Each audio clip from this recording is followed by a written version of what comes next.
అహ్మదాబాద్ విమాన ప్రమాద స్థలంలో ప్రధాని మోదీ పర్యటించారు. ఉదయం అహ్మదాబాద్ చేరుకోగానే నేరుగా ప్రమాదం జరిగిన చోటుకు వెళ్లారు. ఆయన వెంట గుజరాత్ సీఎం భూపేంద్ర పటేల్, కేంద్ర మంత్రి రామ్మోహన్ నాయుడు ఉన్నారు. ప్రమాదం జరిగిన తీరును, సహాయక చర్యల పురోగతిని అధికారులు ప్రధానికి వివరించారు. విమాన ప్రమాదంలో గాయపడి అహ్మదాబాద్ సివిల్ ఆసుపత్రిలో చికిత్స పొందుతున్న వారిని ప్రధాని మోదీ పరామర్శించారు. ఈ సందర్భంగా విమాన ప్రమాదం నుంచి బయటపడ్డ ఒకే ఒక్కడు విశ్వాస్ కుమార్ రమేష్ను మోడీ ప్రత్యేకంగా పరామర్శించారు. ప్రమాదం జరిగిన తీరును అడిగి తెలుసుకున్నారు. అహ్మదాబాద్ విమాన ప్రమాద దుర్ఘటనపై రాష్ట్రీయ స్వయం సేవక్ సంఘ్ తీవ్ర విచారం వ్యక్తం చేసింది.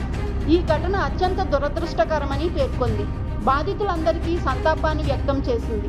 ఈ మేరకు రాష్ట్రీయ స్వయం సేవక్ సంఘ్ అఖిల భారతీయ ప్రచార ప్రముఖ్ సునీల్ అంబేకర్ ఓ ప్రకటనను విడుదల చేశారు. అహ్మదాబాద్లో ఎయిర్ ఇండియా ప్రమాదంలో మొత్తం 265 మంది మృతి చెందినట్లు అధికారిక ప్రకటన వెల్లడైంది. విమానంలోని 229 మంది ప్రయాణికులు, 12 మంది సిబ్బంది దుర్మరణం చెందగా విశ్వాస్ కుమార్ రమేష్ అనే ఒక్క ప్రయాణికుడు ప్రాణాపాయం నుంచి తప్పించుకున్నాడు. అలాగే మెడికల్ కాలేజీలోని 24 మంది మృతి చెందారు.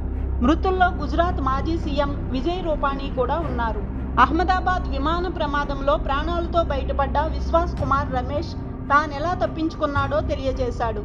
విమానం టేకాఫ్ అయిన 10 సెకండ్లలోనే విమానం స్టక్ అయినట్లు గ్రీన్ లైట్లు వెలిగాయని, బిల్డింగ్ పై విమానం ల్యాండ్ అవుతున్న సమయంలోనే ఎమర్జెన్సీ ఎగ్జిట్ నుంచి బయటకు దూకేసినట్లు తెలిపాడు.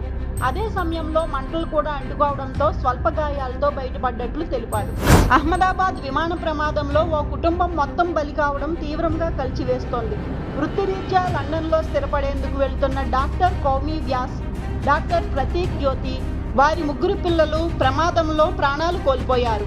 లండన్లో కొత్త ప్రయాణం మొదలు పెట్టాలన్న లక్ష్యంతో విమానం ఎక్కిన డాక్టర్ కుటుంబం పూర్తిగా కనుమరుగైంది. కేవలం 10 నిమిషాల ఆలస్యం ఓ మహిళ ప్రాణాలను కాపాడింది.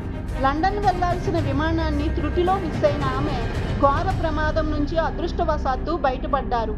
భూమి చౌహాన్ అనే మహిళ ప్రమాదానికి గురైన విమానంలో అహ్మదాబాద్ నుంచి లండన్ వెళ్లాల్సి ఉండగా ఎయిర్పోర్టుకు చేరే క్రమంలో ఆమె ప్రయాణిస్తున్న వాహనం ట్రాఫిక్లో చిక్కుకుపోవడంతో విమానాశ్రయానికి చేరుకోవడంలో ఆలస్యమైంది. దీంతో ఆమె ప్రమాదం నుంచి తప్పించుకున్నట్లయింది. ఎయిర్ ఇండియా విమాన ప్రమాదంపై Reliance Industries chairman Mukesh Ambani తీవ్ర దిగ్భ్రాంతి వ్యక్తం చేశారు. ఈ ఘోర ఘటనలో ప్రాణాలు కోల్పోయిన వారి కుటుంబాలకు ప్రగాఢ సానుభూతి తెలిపారు. ఈ కష్ట సమయంలో బాధితులకు అండగా నిలుస్తామని, కొనసాగుతున్న సహాయక చర్యలకు రిలయన్స్ పూర్తి మద్దతు ఇస్తుందని స్పష్టం చేశారు. అహ్మదాబాద్లో జరిగిన ఘోర విమాన ప్రమాదంలో గుజరాత్ మాజీ ముఖ్యమంత్రి విజయ్ రూపానీ మృతి చెందడంపై AP deputy CM Pawan Kalyan తీవ్ర దిగ్భ్రాంతి వ్యక్తం చేశారు. విజయ్ రూపానీ ఆకస్మిక మరణం పట్ల ఆయన ప్రగాఢ సంతాపం తెలిపారు. థాయిలాండ్లోని ఫుకెట్ నుంచి ఢిల్లీకి బయలుదేరిన ఎయిర్ ఇండియా విమానానికి బాంబు బెదిరింపు కాల్ రావడంతో తీవ్ర కలకలం రేపింది. దీంతో అప్రమత్తమైన పైలట్ విమానాన్ని వెనక్కి మళ్లించి ఫుకెట్ అంతర్జాతీయ విమానాశ్రయంలో అత్యవసరంగా ల్యాండ్ చేశారు. ఆ సమయంలో విమానంలో 156 మంది ప్రయాణికులు ఉన్నారు. ఇరాన్పై ఇజ్రాయిల్ సైనిక చర్యకు దిగింది. ఇరాన్ అణు కార్యక్రమాన్ని లక్ష్యంగా చేసుకుని దాడులు చేపట్టింది. ఈ దాడుల్లో ఇరాన్ రాజధాని టెహ్రాన్లో భారీ పేలుళ్లు సంభవించాయి. ఇరాన్ దాదాపు 15 అణువార్ హెడ్లకు సరిపడా శుద్ధి చేసిన యురేనియం నిల్వ చేసిందని, ప్రయోగించగల అణ్వాయుధాన్ని తయారు చేయడానికి కేవలం కొన్ని నెలల దూరంలో ఉందని ఇజ్రాయిల్ అధికారులు ఆరోపిస్తున్నారు. ఈ నేపథ్యంలోనే ఇరాన్ అణ్వాయుధ సామర్థ్యాన్ని దెబ్బతీయడమే లక్ష్యంగా ఈ దాడులు చేపట్టినట్లు ఇజ్రాయిల్ ప్రభుత్వం ఒక ప్రకటనలో తెలిపింది. ఇరాన్పై ఇజ్రాయిల్ సైనిక దాడి చేయడంతో అంతర్జాతీయంగా ముడి చమురు ధరలు ఒక్కసారిగా పెరిగాయి. దాడి వార్త వెలువడిన కొన్ని గంటల్లోనే బ్రెంట్ ముడి చమురు ఫ్యూచర్స్ ధరలు 4% పైగా పెరిగాయి. ఈ ధరలు 2024 ప్రారంభంలో నమోదైన గరిష్ట స్థాయికి చేరుకున్నాయని నిపుణులు తెలిపారు. ఇటు ఇజ్రాయిల్, ఇరాన్ ఉద్రిక్త పరిస్థితుల నేపథ్యంలో ఆయా దేశాల్లో భారత రాయబార కార్యాలయాలు ఇక్కడ నివసిస్తున్న భారత్ పౌరులకు హెచ్చరికలు జారీ చేశాయి. అప్రమత్తంగా ఉండాలని, స్థానిక భద్రతా నిబంధనలు పాటించాలని సూచించారు. సీనియర్ జర్నలిస్ట్ కొమ్మినేని శ్రీనివాసరావుకు సుప్రీంకోర్టులో ఊరట లభించింది. అమరావతి మహిళలను కించపరిచేలా చర్చా కార్యక్రమం నిర్వహించి అనుచిత ప్రశ్నలు చేశారన్న ఆరోపణలపై అరెస్టైన ఆయనను తక్షణమే విడుదల చేయాలని సుప్రీంకోర్టు ఆదేశించింది. అలాగే భవిష్యత్తులో ఇలాంటి పునరావృతం చేయవద్దని ధర్మాసనం ఆయనను గట్టిగా హెచ్చరించింది. యాకుత్పురా మజ్లిస్ ఎమ్మెల్యే జాఫర్ హుస్సేన్ పై స్థానికులు తిరగబడ్డారు. చాలా కాలం నుంచి వేధిస్తున్న నాలా సమస్య పరిష్కరించకపోవడంపై స్థానికులు నిలదీశారు. దీంతో ఎమ్మెల్యే అనుచరులు స్థానికులకు అడ్డు తగలడంతో వారిని చితక్కొట్టారు.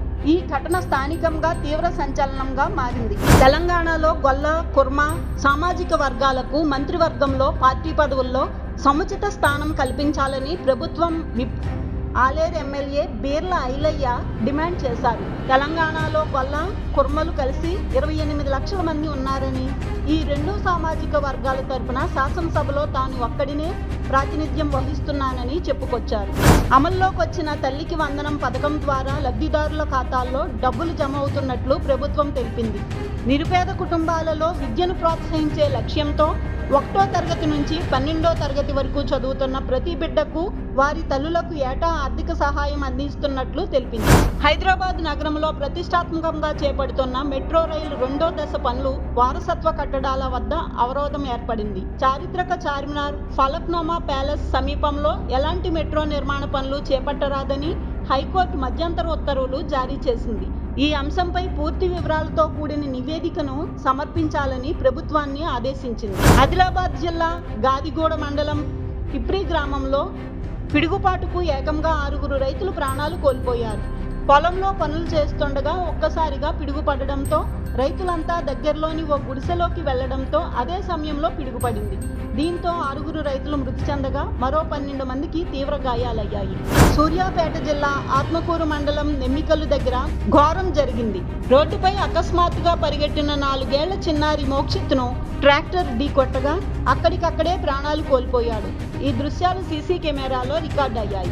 తమిళనాడు చెన్నైలో విషాదం చోటు చేసుకుంది. రామాపురం ప్రాంతంలో నిర్మాణంలో ఉన్న మెట్రో పిల్లర్లు 2 కూలిపోయాయి. ఈ ప్రమాదంలో ఒక వ్యక్తి ప్రాణాలు కోల్పోయాడు. మరో హీరోయిన్ పెళ్లిపీటలు ఎక్కబోతోంది. చిన్నారి పెళ్లి కూతురుగా పరిచయమైన అవికా గోర్ తన జీవితంలో ఓ ముఖ్యమైన ఘట్టానికి అడుగులు వేశారు. తన ప్రియుడు సోషల్ మీడియా ఇన్ఫ్లుయెన్సర్ మిలింద్ చాంద్వానీని పెళ్లాడబోతున్నారు. మిలింద్తో నిశ్చితార్థం జరిగినట్లు ఆమె అధికారికంగా ప్రకటించారు. ఇది నిజమైన శుభవార్త అంటూ ఓ పోస్టు ద్వారా అవికా గోర్ తన సంతోషాన్ని పంచుకున్నారు. స్పిరిట్ నుంచి దీపికా పడుకొనే తప్పుకోవడానికి భారీ రెమ్యూనరేషనే కారణమని ప్రచారం జరగగా అదే నిజమని తెలుస్తోంది. ప్రభాస్ పక్కన నటించేందుకు దీపికా పడుకొనే ఏకంగా 25 కోట్ల రెమ్యూనరేషన్ అడిగినట్లు తెలుస్తోంది. అంతేకాకుండా నిర్దిష్ట గంటలు మాత్రమే షూటింగ్లో పాల్గొంటానన్న ఆమె డిమాండ్లు విని మూవీ యూనిట్లు ఆమెను పక్కన పెట్టినట్టు తెలుస్తోంది. ఆస్ట్రేలియా, దక్షిణాఫ్రికా జట్ల మధ్య ప్రతిష్టాత్మక ICC world test championship final పోరు రసవత్తరంగా సాగుతోంది. 2వ రోజు ఆట ముగిసే సమయానికి ఆస్ట్రేలియా తమ 2వ ఇన్నింగ్స్లో 8 వికెట్ల నష్టానికి 144 పరుగులు చేసింది. దీంతో మొత్తం 218 పరుగులు భారీ ఆధిక్యం సంపాదించింది.